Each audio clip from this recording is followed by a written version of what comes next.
Assalamualaikum warahmatullahi wabarakatuh. Bismillahirrahmanirrahim. Alhamdulillahirrabbilalamin. Wassalatu ala sayyidina Muhammadin wa ala alihi wa sahbihi ajmain, amma ba'du.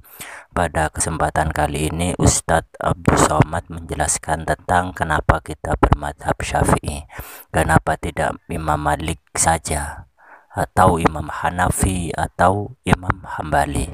Padahal mereka tiga ulama ini sama alim kayak Imam Syafi'i. Kenapa yang dipilih bermadhab Syafi'i, bukan yang lain saja? Apakah karena mereka kurang alim ataukah bahkan mereka sesat? Nah, mari kita simak bersama penjelasan Ustadz Abdul Somad. Kenapa yang dipilih mazhab Syafi'i? Memangnya Maliki itu sesat? Saya kuliah di Maroko. Maroko itu mazhabnya Maliki. Mudah ngingatnya, Maroko Maliki, Maroko Maliki, Maroko Maliki. Saya kuliah di Maroko, mazhabnya Maliki. Saya kasih contoh mazhab Maliki. Allahu Akbar. Tangannya di bawah. Allahu Akbar. Tidak pakai bismillah. Allahu Akbar. Alhamdulillahi Rabbil Alamin, Ar-Rahmanir Rahim, Maliki Yaumiddin. Mimnya pendek, bacaannya warsh, bukan Hafs an Asim. Allahu Akbar.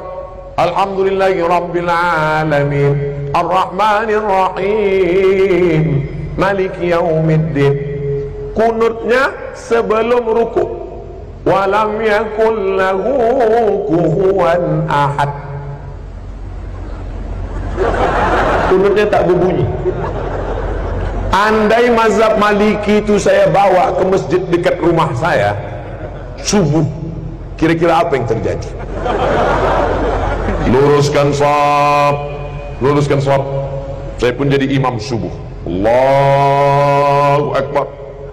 Alhamdulillahi Rabbil Alamin, Ar-Rahmanir Rahim, Maliki Yaumiddin. Iyyaka na'budu. Jamaah udah mulai.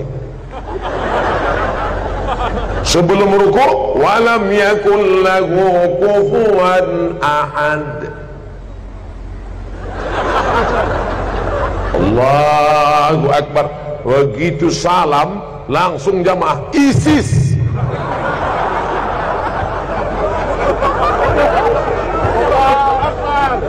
Bukan berarti Maliki itu salah, bukan berarti Hanafi itu salah, bukan berarti Hambali itu salah, tapi takut menimbulkan fitnah. Paham? Itulah mengapa ulama-ulama kita mengajarkan fikih Syafi'i. Sekarang lebih parah lagi, bukan dia tidak mau ikut Hanafi Maliki, malah mengatakan Hanafi manusia, aku manusia. Syafi'i manusia, aku manusia. Maliki manusia, aku manusia. Mereka makan, aku makan. Mereka tidur, aku tidur. Mereka bisa jadi imam, aku pun imam juga. Akhirnya dia menjadi imam mazhab yang kelima. Maka kami di Al-Azhar diajarkan nama Abdul Somad bin Bakhtiar bin Yahya bin Ahmad Syah. Mendaftar di Al-Azhar mesti 4 nama. Abdul Somad bin Bakhtiar bin Yahya bin Ahmad Syah. Banyak kawan-kawan nelpon ke kampung, tak tahu dia nama atuknya siapa. Mak, nama atuk siapa? Aku pun tak tahu. Buat aja situ bin botol. Nama Abdul Somad, tempat tanggal lahir sekian, tak usah lagi sebut ya, nampak. Warga negara Indonesia, mazhab Syafi'i. Ada kawan saya dari Jawa Timur, mazhab Hanafi. Loh, kau kan dari Indonesia? Iya, kita kan Syafi'i. Kenapa kau buat Hanafi? Hanafi kitabnya tipis-tipis. Karena ahlul ra'i, dia dalil tak banyak. Cerdas dia, menyesal saya nulis Syafi'i. Kata dia, kenapa kita nulis Syafi'i? Kita kan di pesantren sudah khatam Syafi'i. Di Mesir ini kita pelajari Hanafi, ngapalnya tak terlalu banyak. Kan Imam Hanafi ahlul ra'i, hadisnya tak terlalu banyak, ayatnya sedikit aja.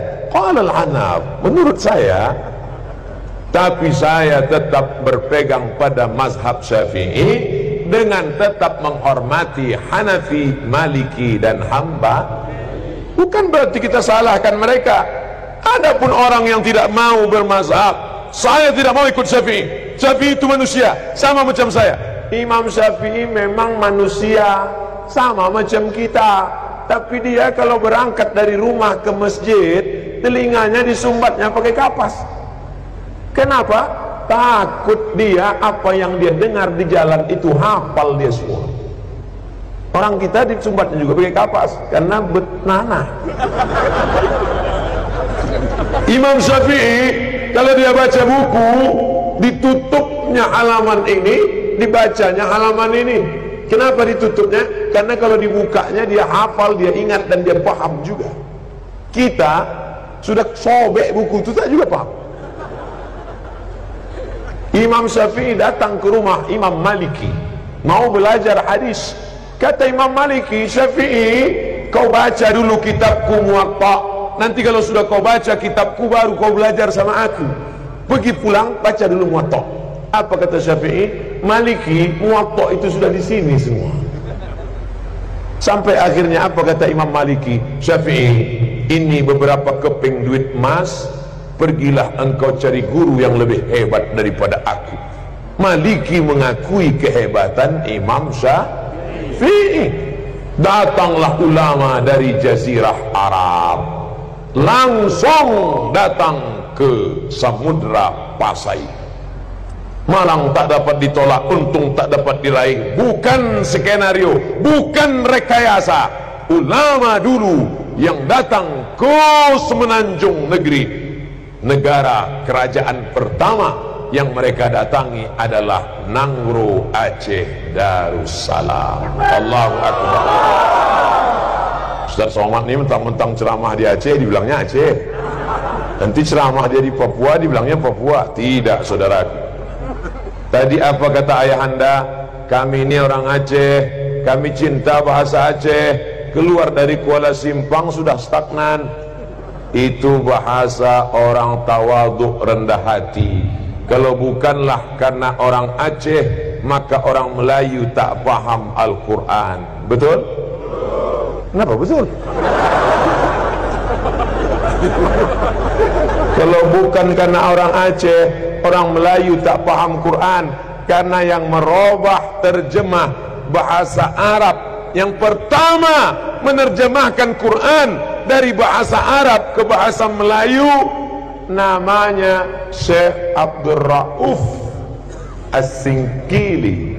Itulah yang menulis kitab bernama Tarjuman Al-Mustafid. Apa nama kitabnya? Tarjuman Al-Mustafid. Diterjemahkannya ke dalam bahasa Melayu. Itulah terjemahan pertama dari bahasa Arab ke bahasa Indonesia. Yang menulis kitab fikih. Sekarang orang-orang tua kita dulu baca kitab fikih. Apa kitabnya? Sabilal Muhtadin. Sabilal Muhtadin, kitab syarah, ditulis oleh Syekh Muhammad Arsyad Al-Banjari, orang Banjar. Asli kitab matannya berjudul As-Siratul Mustaqim, yang ditulis oleh Imam Syekh Nuruddin Ar-Raniri. Orang mana? Aceh. Namanya diabadikan, UIN Ar-Raniri, Universitas Islam Negeri Ar-Raniri. Simpulannya, kita masyarakat Indonesia, warga negara Indonesia bermadhab Syafi'i bukanlah karena tiga ulama Hanafi, Hambali, Maliki kurang alim, tapi karena pembawa Islam zaman dulu itu bermadhabnya bermadhab Syafi'i, sehingga kita penerusnya juga bermadhab Syafi'i. Jadi bukan karena tiga ulama tersebut sesat atau kurang alim, tidak, tapi karena pembawa Islam ke Indonesia itu bermadzhab Syafi'i, makanya kita juga bermadzhab Syafi'i. Cukup sekian video kali ini, semoga bermanfaat. Wallahul muwaffiq ila aqwamit thoriq. Wassalamualaikum warahmatullahi wabarakatuh.